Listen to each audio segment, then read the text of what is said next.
On the planet, there are large areas that are inhospitable. Apparently, with extreme temperatures, where rain is scarce, and life is forced to adapt to the most difficult conditions.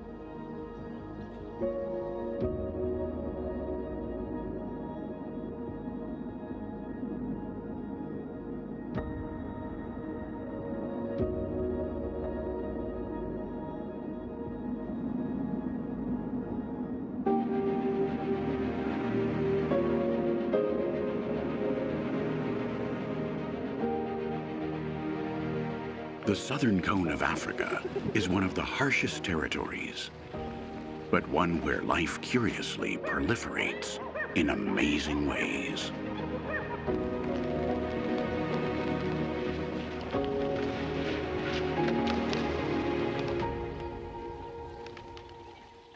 Wild dogs are resistant and austere, able to withstand the lack of food or water, and tolerate the heat and sun. Hyenas are like that too. These two related species are both smart and tireless, although their behavior is profoundly different. Hyenas do not usually hunt, while wild dogs are ruthless predators.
A large pack of African wild dogs is capable of devouring an impala in just over a minute.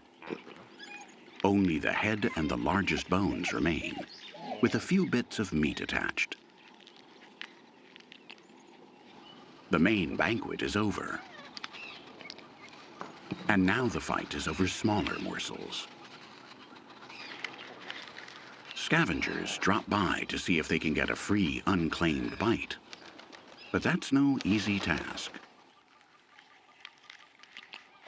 Wild dogs eat their prey alive. They have powerful molars, but their teeth are short and not designed to kill by severing the spinal cord as some felines do.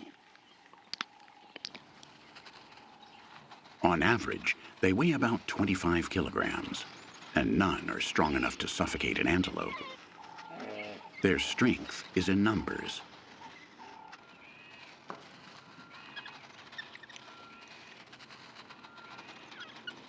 And they are a very social species. Each group is led by an alpha couple, which are the only ones that have the right to reproduce.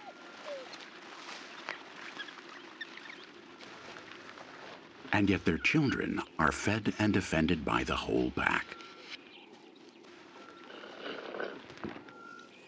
This, however, is not sexual behavior. It is a form of communication through which the young semi-adults still ask their mother for food, because they're not able to fight for all the meat they need.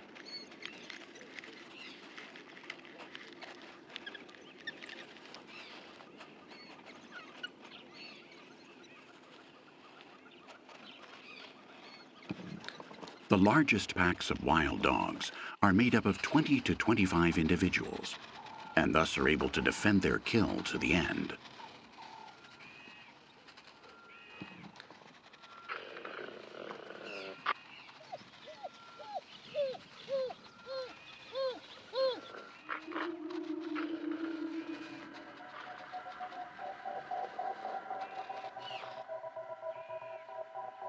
Although hyenas are much bigger and stronger, a single hyena cannot confront a pack as powerful as this one.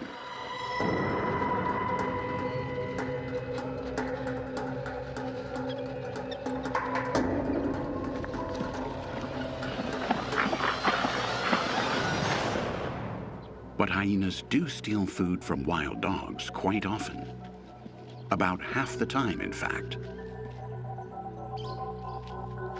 They're cousins, but intimate enemies.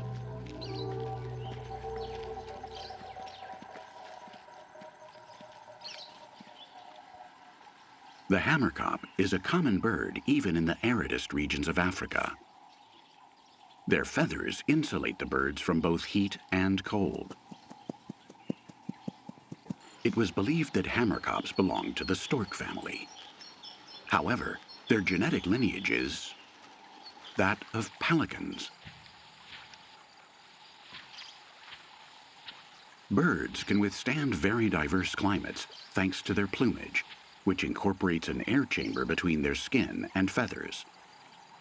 Pelicans also use the supercapillarized bag of their incredible beaks to thermoregulate themselves when the temperature rises. They travel enormous distances in search of food, flying from north to south. Birds easily tolerate almost any temperature. But another thing is the need of each species to live near water, and both pelicans and the smaller hammerkop are always close to large rivers, lakes, or areas that are regularly flooded.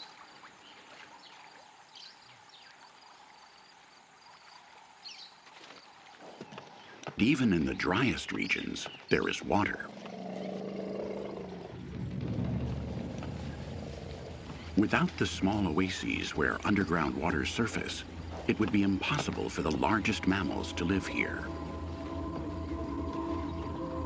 It's said that the memory of elephants is greater than that of other animals, but their ability to communicate over long distances with infrasounds is what keeps their herds informed of where there is water and where there is not. This is one of the keys to their survival. And they show up thirsty.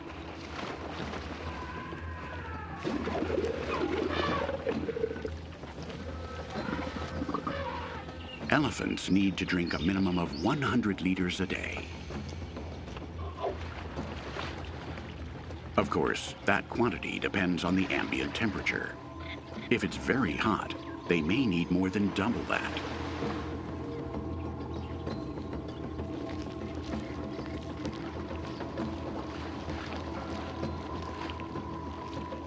To cool off and bathe, they need a lot more water. Thousands of liters.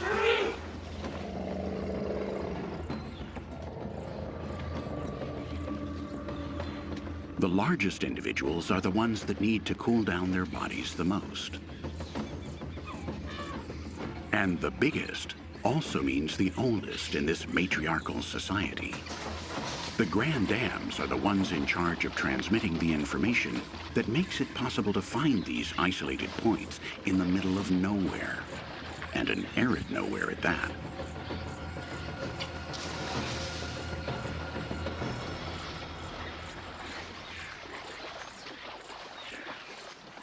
Much of the water that the elephants pass through and step in turns into mud, and so it's no longer drinkable.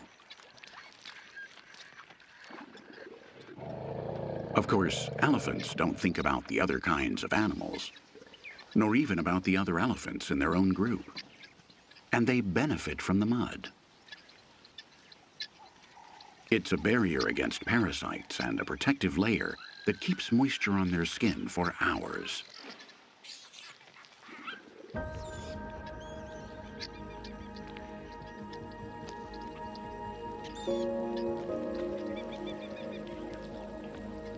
Without a doubt, elephants enjoy these moments. Although the overexcited adolescents sometimes fight over undisturbed water or the mud that they like the most. These two may belong to different herds, As today, more than 50 elephants have coincided at the pond at the same time.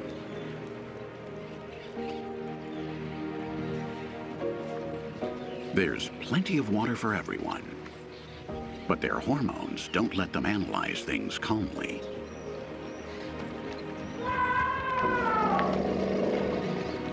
In any case, it's a ritualized fight. There won't be any bloodshed. It's too hot for that.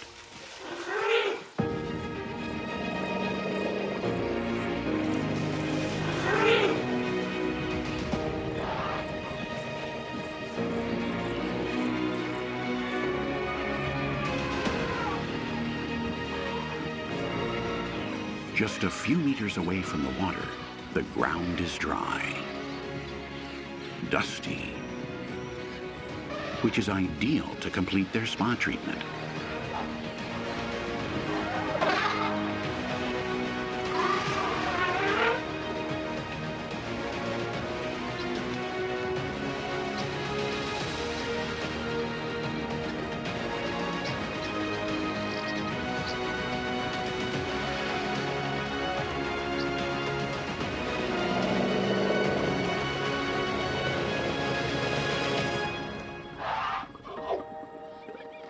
Sprinkling oneself with dried earth down to the last corner of one's muddy body will prolong the refreshing effects of this three-phase bath of water, mud, and dust.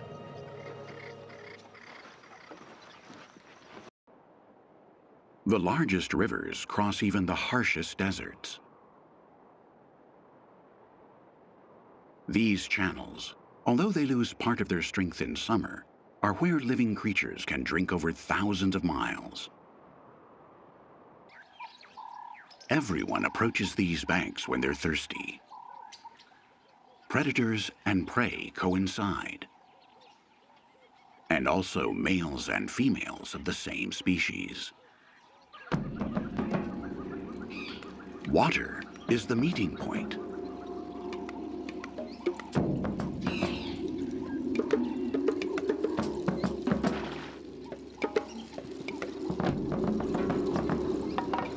These impalas are in the breeding season right now, and that means a lot of effort. To seduce the females, they must expend considerable extra water.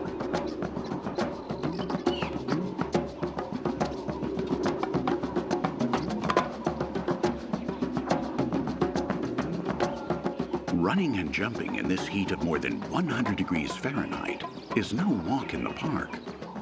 He's showing that he's in fantastic physical condition and that his endurance is almost unlimited, and certainly much better than that of the guy running next to him.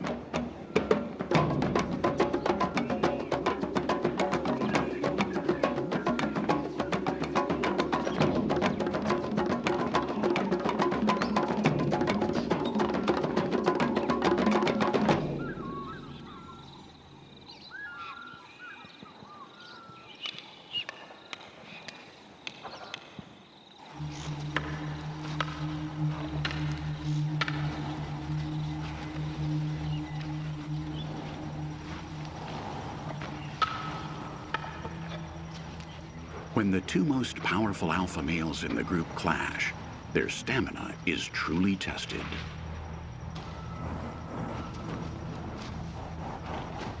These are very demanding fights. The battle has been going on for more than an hour now.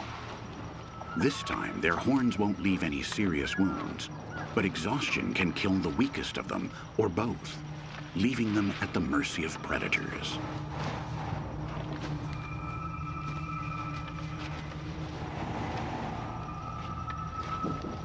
Lions, cheetahs, and leopards have learned that after a great impala fight, they have more advantages than ever.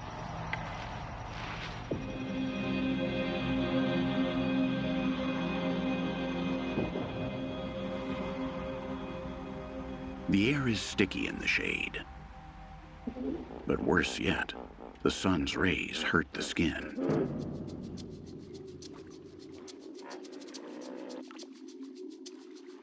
In December in the Luangwa Valley, the heat comes down from the sky and up from the ground. The dry vegetation seems to breathe fire. All movement is strictly limited to what is essential. But obtaining water is unavoidable, even if it involves risks. For everyone.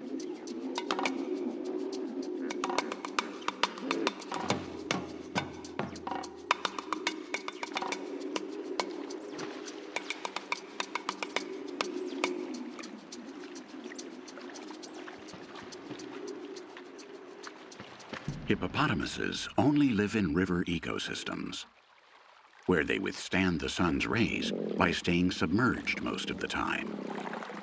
During the heat of the day, they don't move away from the water's edge unless forced to by another hippopotamus.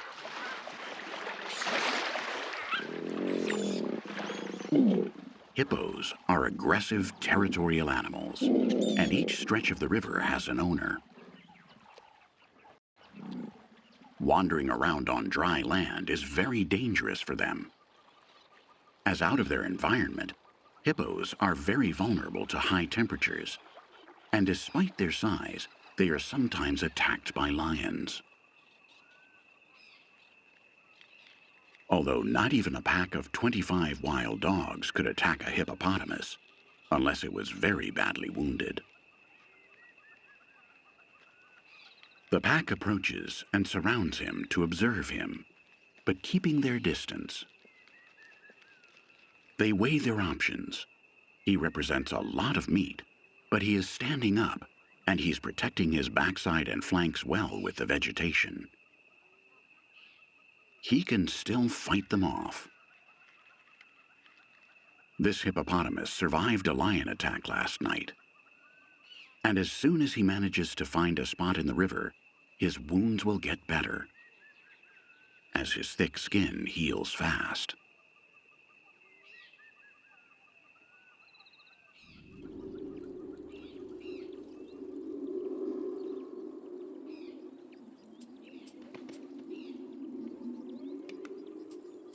In desert regions, there are obviously limited resources.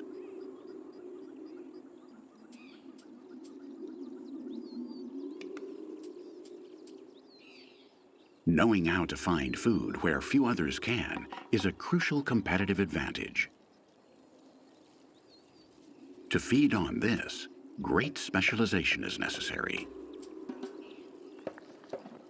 The same hyena that failed to steal the wild dog's kill when she was alone may now have found the lower part of an abandoned buffalo leg.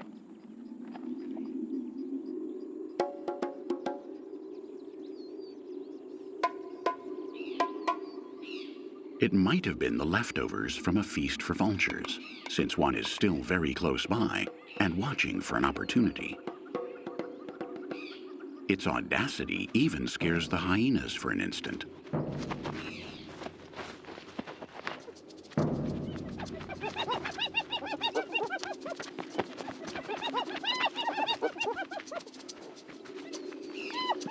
But they don't give up easily.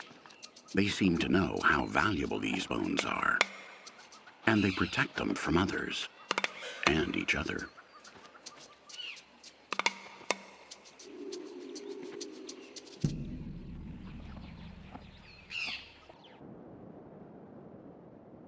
As the sun rises to the highest point in the sky, the toughest hours of the day are torture. Nobody moves. Not even the air is stirring. In this corner of the Kalahari, there are bushes with thorns, but shade trees are a rare treasure.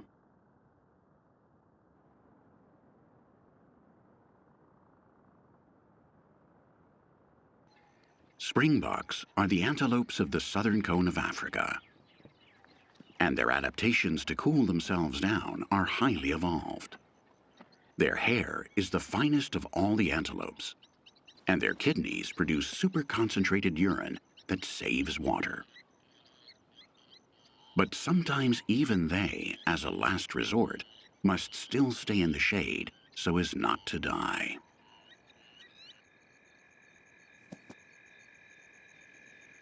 Dusk changes everything in the desert.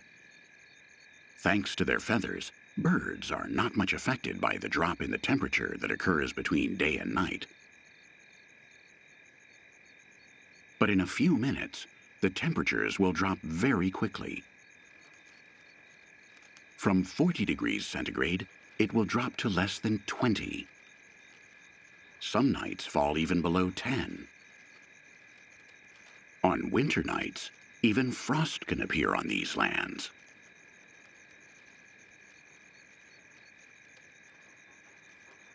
For mammals, summer nights are a delicious rest after 12 hours of exposure to the blazing sun.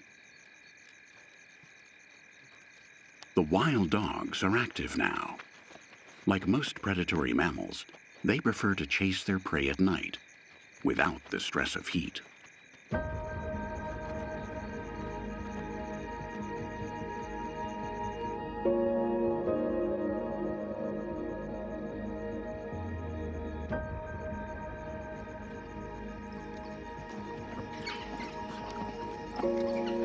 In total, there are fewer than 6,500 wild dogs left alive in all of Africa.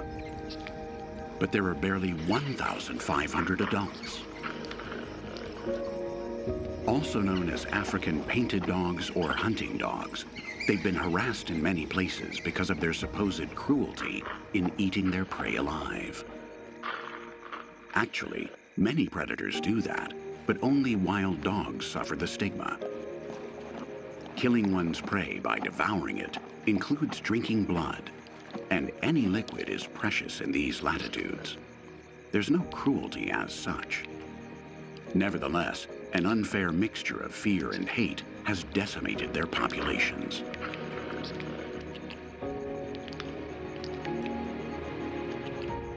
The species is also seriously threatened with extinction due to habitat loss,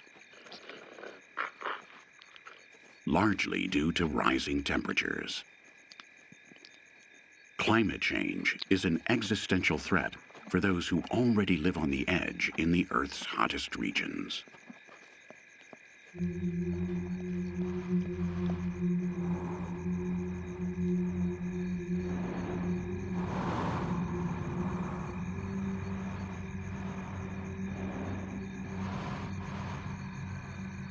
This is another animal that is cursed because it crawls. When it's cold, it needs the sun to warm itself up. But it moves in the warm darkness of summer for a good reason. It's an egg-eating snake. It feeds exclusively on birds' eggs. It's got no teeth, so it can't eat anything else. It's looking for eggs that are warmer than the temperature of the night air, which means that someone is incubating them. During the day, it would be more difficult to distinguish a live clutch from a dead one. But at night, cold eggs are an unequivocal sign that they have been abandoned. They might even be rotten, and it would be lethal for her to eat a spoiled egg. From the outside, its tongue only serves to find traces of bird nests. To check the status of an egg, it measures the temperature by touching the shell with the scales on its neck.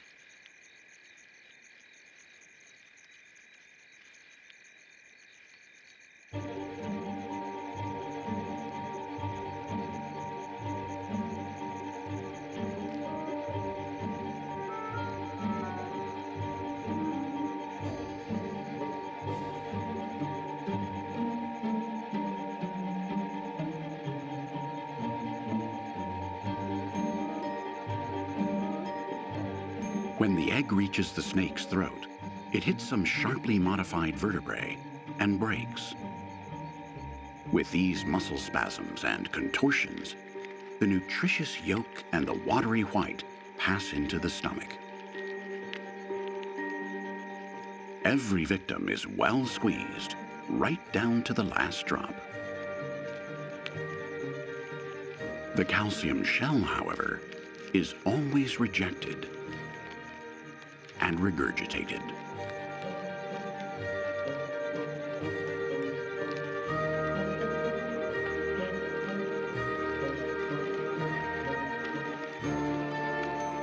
Sometimes the snakes are content with just one egg from each clutch, and it is thought that if they can, they choose only the unfertilized eggs so as to harm as little as possible the bird species that they rely on. But that also depends on how hungry an individual is and what its needs are.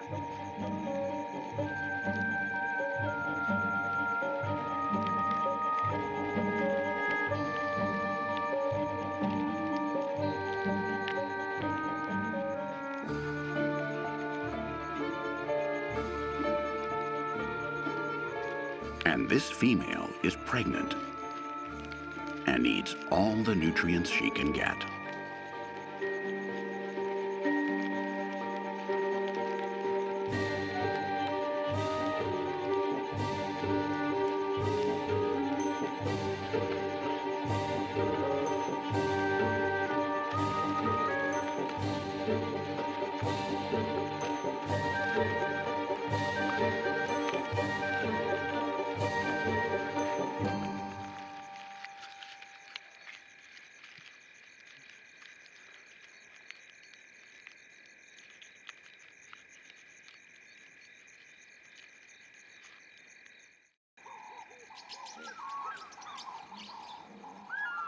Wild dogs are afraid of snakes.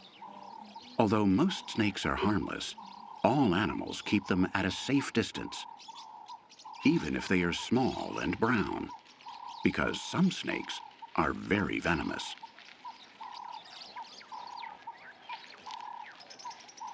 The egg eater can't even bite other animals, but it knows how to rub its scales to make a threatening sound.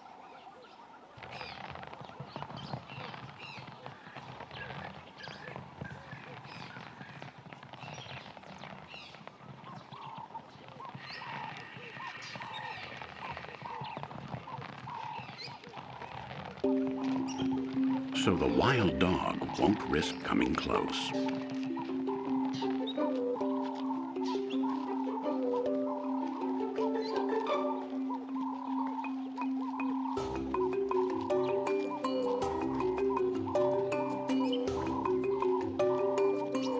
The remains of last night's puku feast serve the young wild dogs to establish future hierarchies in the clan, more than as food. While it's still cool, they play and have fun as all dogs do. They're naturally social and friendly. They're nice when they're not hunting.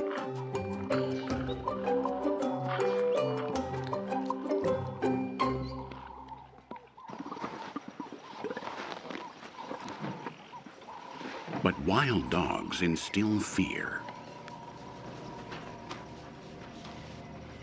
And just the scent of them puts others on the alert.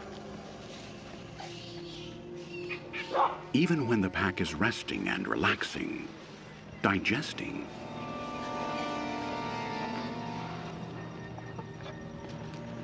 an elephant has accidentally surprised the large clan. They couldn't kill him, but they could certainly give him a hard time. He's nervous. It's a very uncomfortable encounter. So he reacts aggressively, as if he had a bone to pick with them.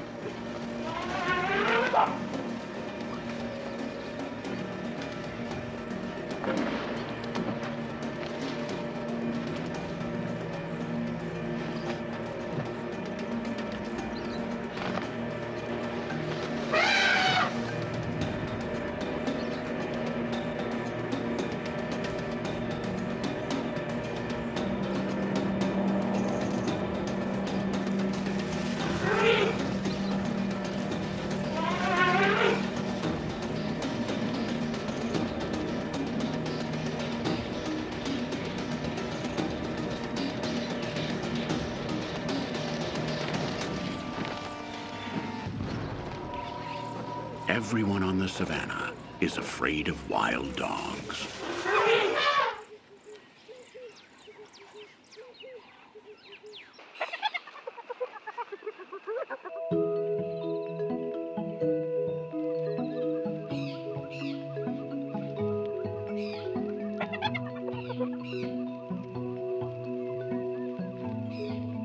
A mother hyena has only 1 or 2 pups, but she nurses them for an extraordinarily long period for a dog, over half a year.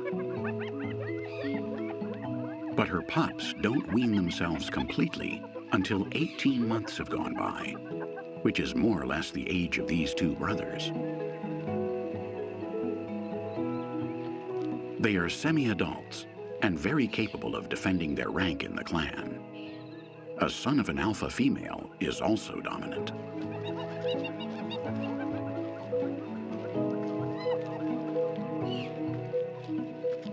Of course, at this age, they can eat carrion on their own. Hyena offspring are reluctant to give up nursing, although they start feeding like adults very early. In fact, hyena babies are born with teeth, and a 3-month-old pup can already eat meat.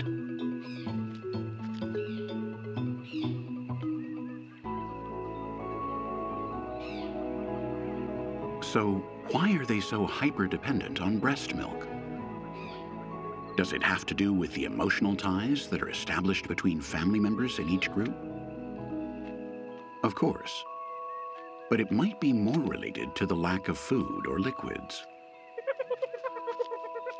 For a young hyena to have access to milk at any time is a luxury. A great boost for survival in these harsh, dry territories.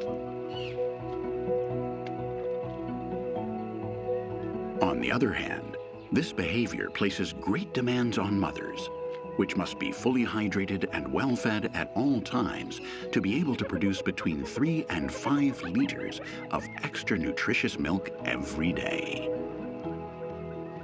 Only a few females from each clan, the most powerful and experienced ones, can raise offspring.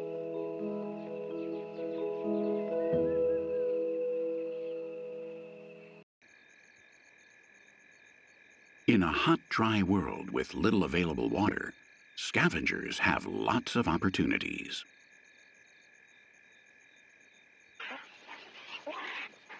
Feeding on dead meat, however, requires certain adaptations, especially where the carcasses decompose very quickly because of the high temperatures.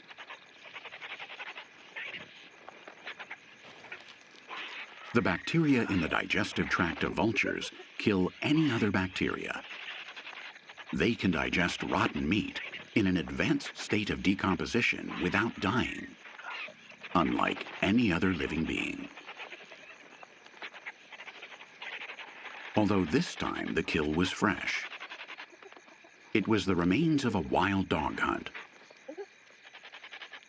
Perhaps a solitary wild dog that wasn't able to defend its property.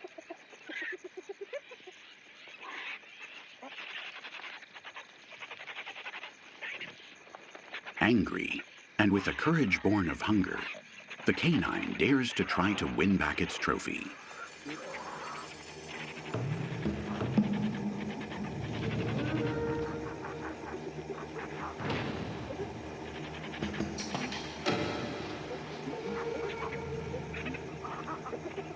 But the birds haven't left much.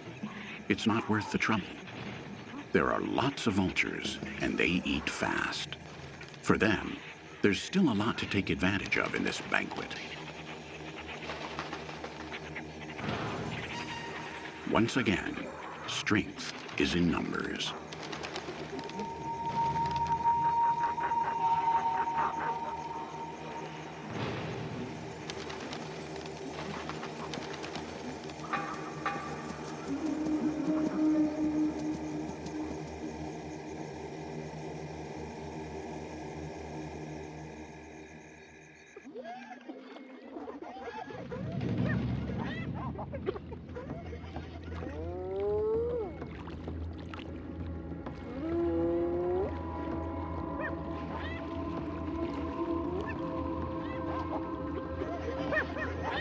It's very common for some carnivores to steal prey from others when they have the chance. Brute force is the law, and in this, numbers also play a decisive role.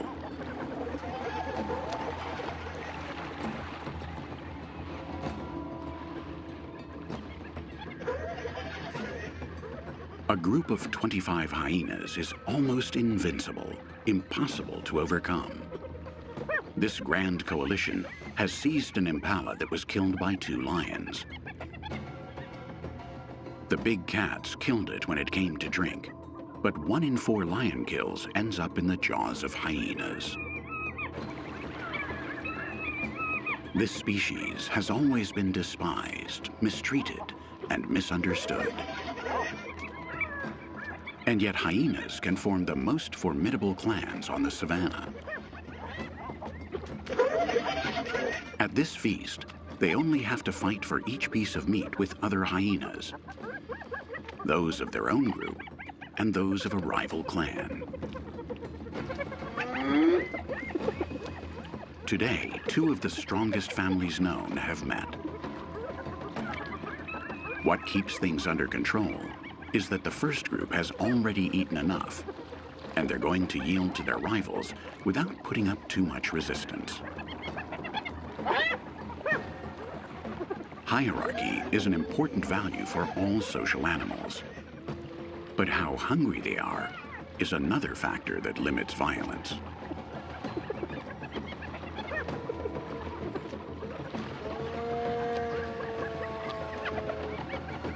The intense heat of Africa forces all forms of life to live in constant tension.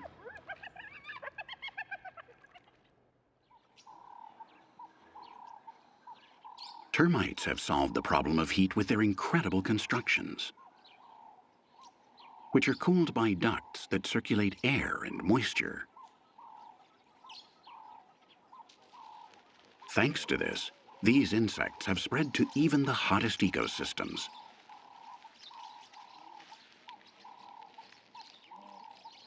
But holes must be opened for circulation to occur. That's what lowers the temperature of the nest. But they also present a danger.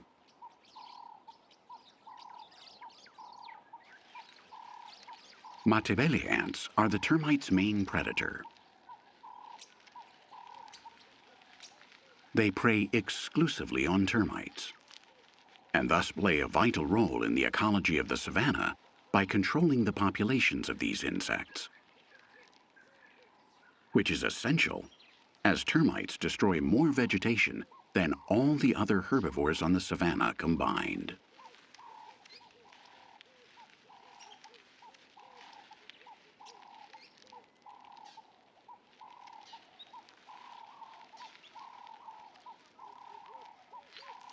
When it's very hot, the termites are forced to open the doors to their galleries. So when the sun beats down, the Matebele ants leave their colonies in raiding parties to hunt. They march in orderly columns that are 1 meter to 1.5 meters long, each formed by several hundred individuals. When their scouts locate open termite holes, they return to the column, leaving a trail of pheromones. Matebele assault groups include ants of 2 sizes, some measuring 17 millimeters and others barely 10. This must be an adaptation of the species to be able to get through all kinds of holes. They paralyze termites with their poisonous sting so that they can transport them alive to their own nest. But termites also defend themselves, and they have soldiers with strong jaws too. Matebele ants have been observed helping their injured companions. They are the only insect that has been seen performing paramedical tasks, treating wounds, or removing jaws stuck in the bodies of their brothers in arms, which makes them a unique species.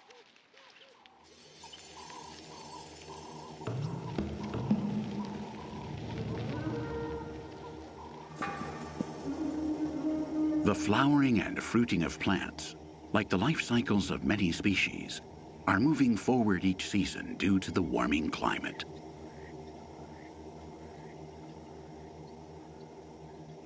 To the contrary, wild dogs may be delaying the birth of their young so that they do not have to endure the most brutal summer temperatures.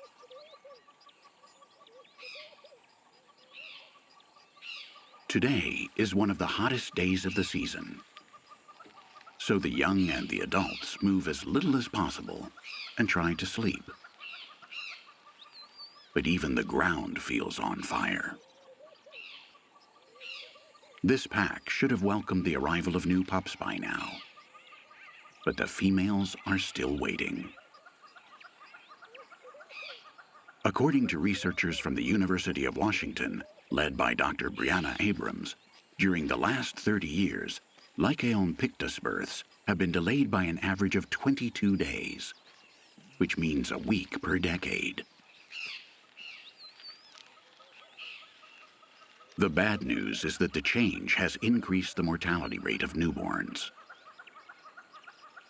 This heat adaptation strategy could become a trap for the species. This is a fierce and very demanding environment. The wild world is not a paradise where harmony reigns. Here, everything comes at a cost. Everything means an effort, an adaptive struggle to avoid death and extinction. In the war for survival, there are no truces. Wild dogs compete with felines, against the weather, and against human pressure. And they may be losing their share of power among the most powerful predators in hot Africa.